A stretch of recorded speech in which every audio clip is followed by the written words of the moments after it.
Government hospital తీసుకెళ్తారా నాన్న? మండలంలో ఉన్న government hospital, area hospital, PHC అక్కడికైనా తీసుకెళ్తాం. అక్కడికి తీసుకెళ్తేనే డెలివరీ కేసుకి ఉంటే వేస్తారు. లేకపోతే మనకి 24 గంటల హాస్పిటల్స్ ఉన్నాయి ఖమ్మం జిల్లాలో. కొత్త ఖమ్మం జిల్లాలో ఉంది గవర్నమెంట్ హాస్పిటల్ కాబట్టి మండల కేంద్రాల్లో ఉన్నట్లలో తీసుకెళ్తాం. అక్క నువ్వే మాట్లాడతావు దూరా నువ్వు నాన్న?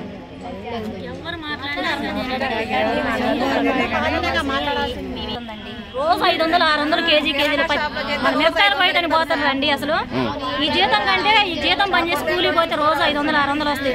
అట్టనైనా మా సంవత్సరాలు కొద్దిగా ముందు పడతామేమో, బాగుపడతామేమో ఏమో. ఈ జీతం మీద ఆశ పెట్టుకుని మేము ఎటు పోలేకపోతున్నాం.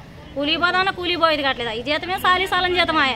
ఇంట్లో పొదుపులు కట్టుకోవాలన్నాయ, గిరిగిరి కట్టాం. చూసేవాళ్ళు ఏమంటారు, ఘనంగా తిరుగుతున్నాం, తెల్ల చీర కట్టుకున్నాం. ఎంత వస్తున్నాయో నెలకి 30 ఎత్తనాయో 50 ఎత్తనాయో అని ఊళ్ళో అనుకోవటం. పుకార్లు ఊళ్ళో.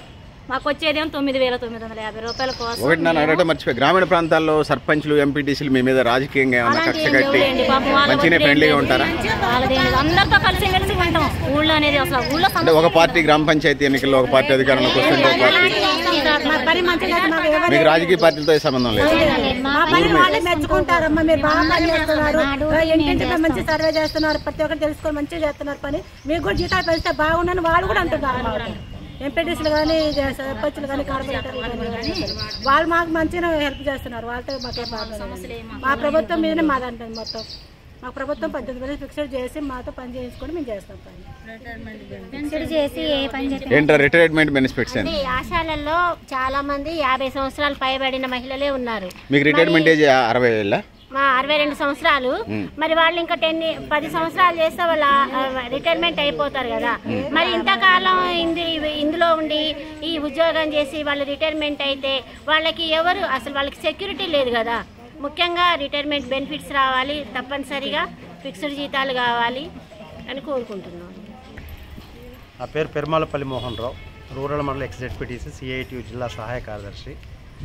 రోజు ఆశాలు రాష్ట్ర వ్యాప్తంగా నిన్న జరిగినటువంటి హైదరాబాద్ జరిగిన ఘోరానికి వ్యతిరేకంగా రాష్ట్ర ప్రభుత్వం పోలీసులు చేసిన దమనకాండకి నిరసనగా ఈరోజు మండల కేంద్రాలలో నిరసన ర్యాలీలు చేస్తూ ఉన్నారు.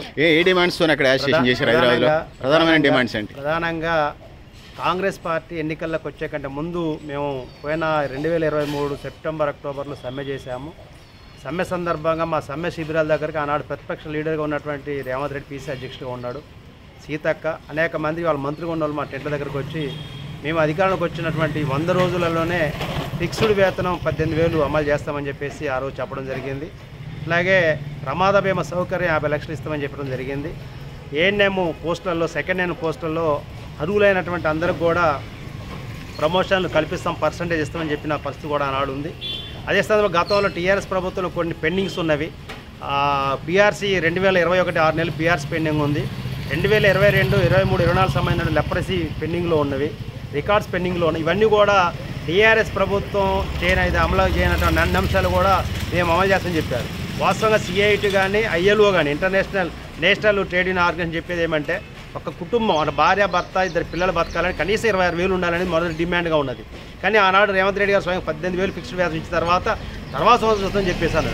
ఈ డిమాండ్లు ఇవ్వాలని చెప్పేసి ఒక 100 రోజులు కాదు 6 నెలలు టైం ఇచ్చాము ప్రభుత్వానికి. అయినా కానీ ఏ రకమైనటువంటి చర్యలు రాని ఫలితంగా ఇప్పటివరకు అనేక సందర్భాల్లో కలెక్టరేట్లు ధర్నాలు, ఎమ్మెల్యే క్యాంపస్ ముట్టళ్ళు, మంత్రుల క్యాంపస్ ముట్టళ్ళు, అలాగే DMHO ఆఫీస్ ధర్నాలు చేసిన సందర్భంలో ప్రభుత్వం ఎక్కడ స్పందించలేదు. మొదటి బడ్జెట్లో పెడతారని చూశారు, పెట్టలేదు. నిన్న బడ్జెట్లో కూడా పెడతారని చెప్పేసి పెట్టాలని, ప్రభుత్వ చర్చ జరగాలని, అసెంబ్లీ చర్చ జరగాలని, మంత్రులు ఇన్వాల్వ్మెంట్ కావాలని, ఈ శాఖ సంబంధించిన మంత్రి గారు రేపు వడ్డించే దాంట్లో ఆశాలకు సరైన న్యాయం జరిపించే దానికోసమనే ఈరోజు నిన్న హైదరాబాద్ వెళ్ళాం. కానీ వెళ్ళిన తర్వాత నిన్న ఉదయం మొన్న ఉదయం నుంచే టోటల్ దాదాపు 680 మండలాల్లో అన్ని అరెస్టులు భయంకరంగా చేశారు. ఆడపిల్లని చూడకుండా అర్ధరాత్రి కూడా తీసుకొచ్చి స్టేషన్ నుంచి సందర్భం కూడా చూసాం. మనం వెళుతున్న సందర్భాలు కార్ ల్యాబ్ మరీ భయంకరంగా సెల్లులు గుంజుకొని, సెల్లులో నెంబర్ చూసుకొని, వాట్సాప్ చూసుకొని అరెస్ట్ చేసే సందర్భం కూడా నేను చూసాను.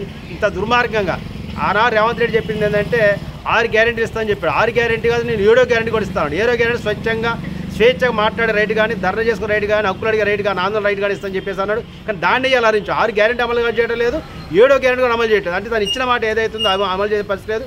వారం కంటే ముందు అంటే మహిళా దినోత్సవం సందర్భంగా రవీంద్ర భారతి మాట్లాడిన మాట ఏంటంటే, నా ప్రభుత్వంలో ఇందిరా పార్క్ వచ్చింది, నా ప్రభుత్వంలో ఏ కార్మికుడైనా ఏ వర్కర్ అయినా తమకి న్యాయం కావాలని సమస్య ధర్నా చేసుకోవచ్చు, మాట్లాడవచ్చు, ఆందోళన చేయొచ్చు అన్నాడు. కానీ 3వ రోజే మొత్తం అరెస్ట్ స్టార్ట్ అయింది. మొదగా ఆశాలు అరెస్ట్ అయ్యారు, నేను ఇవాళ గ్రామ పంచాయతీలు అరెస్ట్ అయ్యారు, గ్రామ దిక్కులు అరెస్ట్ అయ్యారు, దానికంటే ముందు మమ్మల్ని అరెస్ట్ చేశారు, అందులో సిఐని అరెస్ట్ చేశారు, ట్రాన్స్పోర్ట్ అరెస్ట్ చేశారు, బిల్డింగ్ వర్కర్స్ అరెస్ట్ చేశారు. అంటే బడ్జెట్ సందర్భంగా అన్ని రంగాలు మొత్తం కూడా తమ వాటాకి తమ బడ్జెట్ మా వాటా ఎంత ఉంది, మా వాటా మాకు రావాలని చెప్పేసి అడిగే సందర్భంలో హైదరాబాద్ తయారు నిరంకుశంగా ఈ ప్రభుత్వాలు పోలీసులు అడ్డం పెట్టుకొని అరెస్ట్ చేస్తూ ఉంది. దీన్ని రాబో కాలంలో రేవంత్ రెడ్డి సరైనటువంటి గుణపాటు తీసుకో తప్పదని ఈ సందర్భంగా తెలియజేస్తా ఉన్నాం. మహిళలతో పెట్టుకుని ఏ ముఖ్యమంత్రి కూడా చరిత్ర బాగుపడలేదు. గతం చంద్రబాబు నాయుడు చూసినాం, తర్వాత ఇంకో ప్రభుత్వం చూసినాం, ఈ ప్రభుత్వాన్ని కూడా చూడడానికి సిద్ధంగా ఉన్నాం. ఇంత దాదాపు ఇంకా 2 ఏళ్ళు కావద్దు, మన పిల్లలు మాట్లాడారు, 2 ఏళ్ళు కాబోతా ఉంది. ఇప్పటివరకు ఒక మాట కూడా ఇంచు మంది కూడా ముందు దాటలే.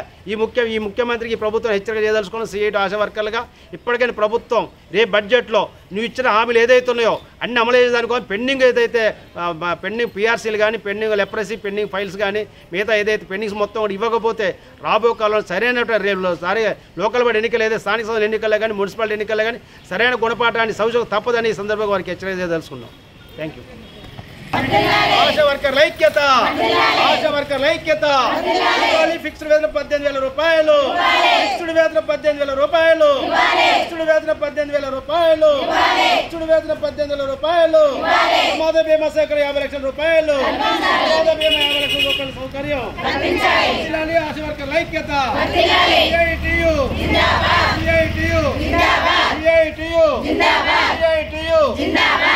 ఆశాలు అరెస్ట్ చేయటం సిగ్గు సిగ్గు సిగ్గు సిగ్గు ఆశా వర్కర్ అరెస్ట్ చేయటం సిగ్గు సిగ్గు ఆశా వర్కర్ అరెస్ట్ చేయటం ఆశా వర్కర్ అరెస్ట్ చేయటం ఆశా వర్కర్ అరెస్ట్ చేయటం ఆశా వర్కర్ మీద పోలీస్ దౌర్జన్యం ఆశా వర్కర్ పోలీస్ దౌర్జన్యం ఆశా వర్కర్ మీద పోలీస్ దౌర్జన్యం జిందాబాద్ జిందాబాద్ జిందాబాద్ జిందాబాద్ ఇటీవలే ఆశా వర్కర్ల ఐక్యత ఆశా వర్కర్ల ఐక్యత ఆశా వర్కర్ల ఐక్యత ఫిక్స్డ్ వేతనం 18,000 రూపాయలు పిఎఫ్ఈఎస్ఐ సౌకర్యం పిఎఫ్ఈఎస్ఐ సౌకర్యం ప్రమాద బీమా సౌకర్యం ప్రమాద బీమా సౌకర్యం వరదగలిన ఆశాలకు ఏఎన్ఎంల ప్రమోషన్లు ఏఎన్ఎంల ప్రమోషన్లు ఏఎన్ఎంల ప్రమోషన్లు జిందాబాద్ జిందాబాద్ జిందాబాద్ జిందాబాద్